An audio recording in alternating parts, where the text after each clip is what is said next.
everybody, good afternoon. This is Neil. It's Monday, November 21st, and we've just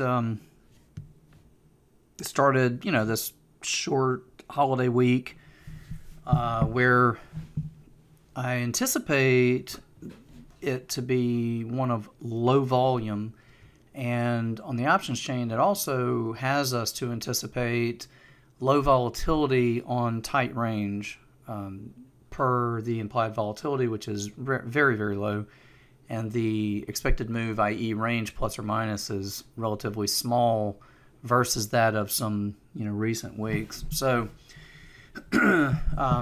but there is a move coming. I think there is something coming. There's something building here, and let me explain. You can see this goes back 10 days or so, something like that, and this goes back on the hard left here to where trade was on that Thursday morning of CPI, and you can see the big reprice based on that news, right? And so this was down here. You can see this was down here, call it 3750, 3800, right? Well, reprices for now what has been a series of, I think 7 days. No, 8. Yeah, it's well over a week now of just sideways coiling for whatever's next. And the takeaway here is that the more time, think about it like this: there's an average of about 1.5 million contracts a day that trade on each one of these days. And it's all up here. You can see it's all pretty much over under 39.60.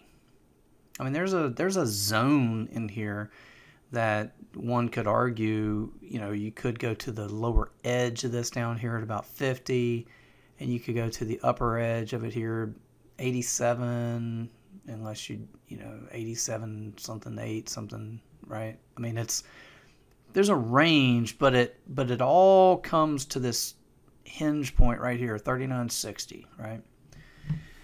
And when so how many people anticipate that the next move is going to be higher from here? Well, for every buy there's a sell. So equally, positioned are those who anticipate that this thing is, just going to crash from here.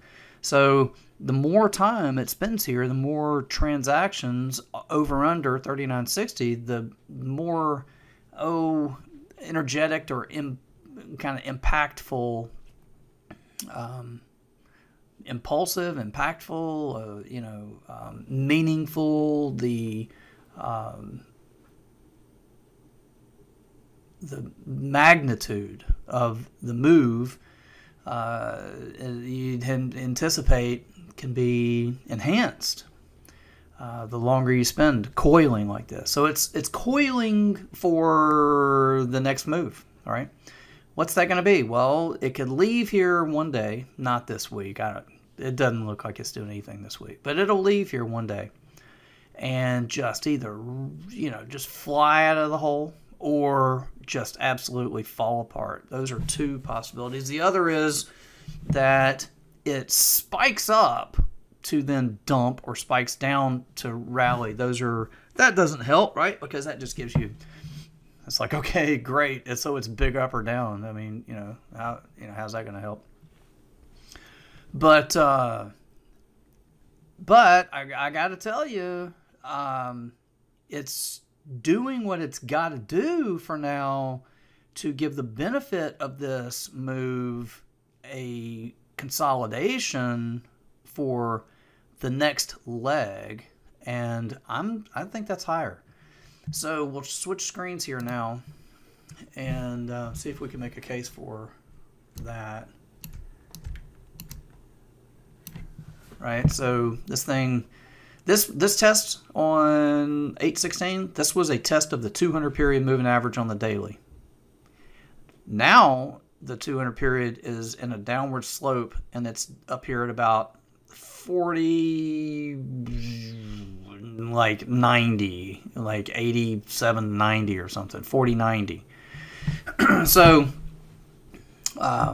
what I think I see here and anticipate that is that even if it does one of those two moves for one of those two scenarios for up, is one that just absolutely comes out of the hole and just goes straight for the next leg, which is target 40.90, or it could spike down a little bit and then rally up, spike down to get people short and then rip their heads off on the rip, right?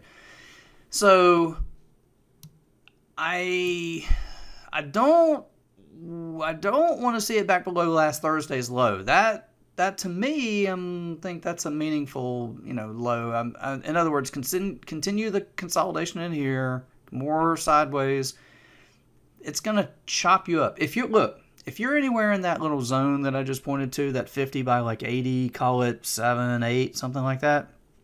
I mean, you're flipping a coin. You're flirting with disaster, really. I mean, because it's an RTM market, return to the mean. It's like, it'll bid up and then break right back to the middle. Well, today it broke a little bit and then bid right back to the middle. It's all roads lead to 39.60 until they don't, and when they don't, you'll know it because it'll leave here in a meaningful way on the way to, I think, 40.90, where it won't surprise me at all that it absolutely runs into a brick wall up there, and then it gets interesting back down, to the downside. But from here, look, it was 37.50s on that morning early, on that Thursday. We got one data point that the world seems to think was worthy of repricing this thing all the way up 300 higher. That CPI came in 7.7, a little better than expected, and all of a sudden, it's like everything's fixed.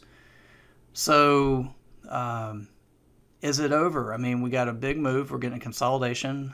Generally speaking, this consolidation will be the resting phase before the next leg, which will, in my opinion, be up, be 40.90. Test the 200 period moving average, which is coming down at a downward kind of slope angle like that. And then we'll see what's what. And by then, we're mid-December on the next Fed. And I don't know what it's going to be. I know that the world seems to think that, that the worst is behind us and, that was the Fed pivot. And we're going to slow down the rate of, upticks on the Fed funds rate. We'll see. I don't know. But I'll tell you one thing. If we get surprised and it's not as rosy, warm, feeling on that next Fed, then you can know where it's going. It's go back to where it was before that new information came. It would be 37.50 trade before you can turn around, That would be back to where it started with this perception of this new good news, right? But we don't know. That's down the line. That's that's out after Thanksgiving. We have to get past where we are right now. So where we are right now is this low was good enough. This was a monthly period, 50 period moving average, monthly 50 SMA down at the low right there. It was also from the COVID low, the break of the COVID low, to the all-time high. That's what these fib levels are on here. You can see that's a 50% retracement right there at 3,500. That's from the COVID low, like 2,200, up to the 4,808, all-time high. That's a 50% retracement also. So that's what the low was. From there, we've gotten a leg up, a rest. This leg is underway with the CPI. Now we're resting. Is it done? Nobody knows. I don't think it is.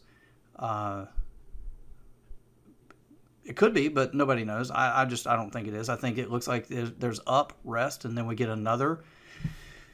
Test the 200, then we'll see what's what.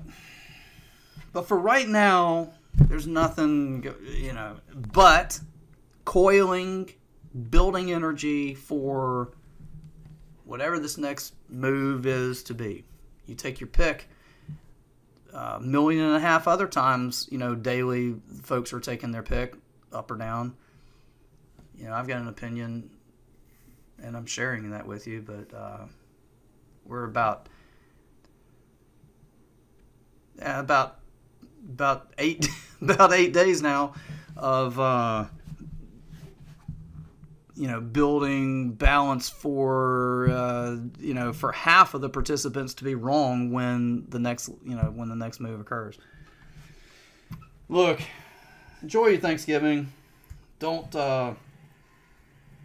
get too caught up in the little up down reversion to the mean RTM market right now. That's what it is. All roads right now lead to that 39.60 until they don't, and you'll know when when that is, because it won't be one of these up 20 down 20 back and forth kind of days. It'll be something that gets your attention whenever that is. And so till then, good trade. Be with you again at the next update. Good night. Without simpler trading, I could not have financial independence. This is one of the best investments I ever made in my life. It's helping me find consistency. It's one of the things that won me